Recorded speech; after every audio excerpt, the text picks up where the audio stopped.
भाई पैसा पैसा तो एक वैश्या के घर में भी होता है, पैसा तो एक पापी के घर में भी होता है, धन तो एक वैश्या के घर में भी होता है, धन तो एक पापी के घर में भी होता है, धन तो एक गलत काम करने वाले व्यक्ति के घर में भी होता है। पर उसका धन कभी ना तो शिव महापुराण में लग पाता है, उसका धन ना कभी शंकर के भंडारे में लग पाता है, उसका धन ना कभी की भूखे के भोजन में ना प्यासे के पानी में लग पाता है। अगर तुम्हारा धन कहीं शिव पुराण के भोजन भंडारे में लगा है, अपने आप को किस्मत वाला समझना कि हमारा पैसा पैसा नहीं रहा, हमारा पैसा लक्ष्मी हो गया है, हमारा पैसा लक्ष्मी। ये धन नहीं रहा, लक्ष्मी हो गया। चरण है, माता के चरणों को नमन करा, आशीर्वाद मिला, पिता के चरणों को नमन करा, आशीर्वाद मिला, गुरु चरणों का दर्शन कर, आशीर्वाद मिला, शिव चरण का दर्शन कर, आशीर्वाद मिला।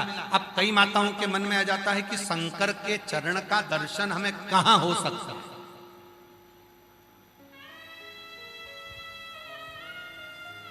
शिव के चरण का दर्शन हमें कहां हो सकता है, भगवान शंकर के चरण का दर्शन हमें कहां।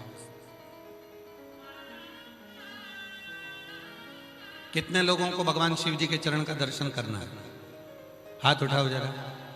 सबको करना है शिव जी के चरण का दर्शन? बस तो फिर यहां से जाते जाते कर लेना। कहां होगा? किसी बेलपत्र के पेड़ के नीचे जाना, उसकी जड़ का दर्शन करना मेरे शंकर के चरण का दर्शन है।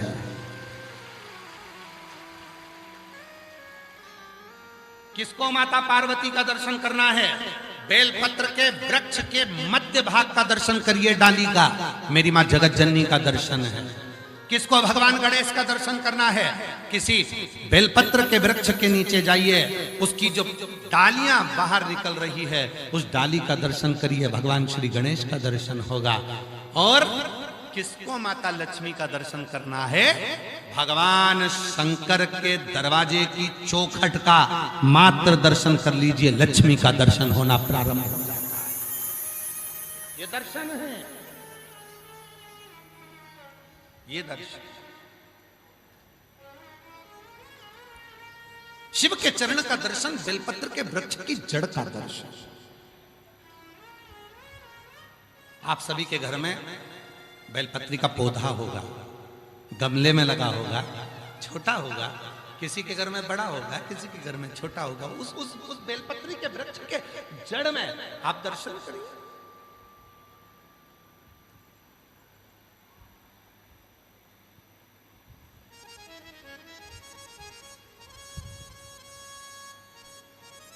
और जहां बेलपत्री का पेड़ होता है, वृक्ष होता है, उसकी जड़ में जब शिव चर्चा हो, भगवान शंकर का स्मरण हो, भागवत हो, रामायण हो, गीता हो, स्मरण हो, वो सुख देते हैं, आनंद।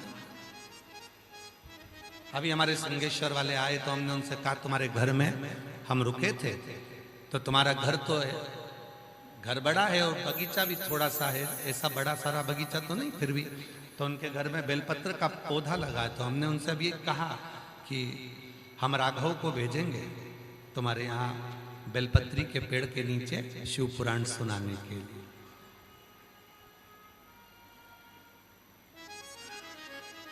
शिव पुराण का श्रवण करना।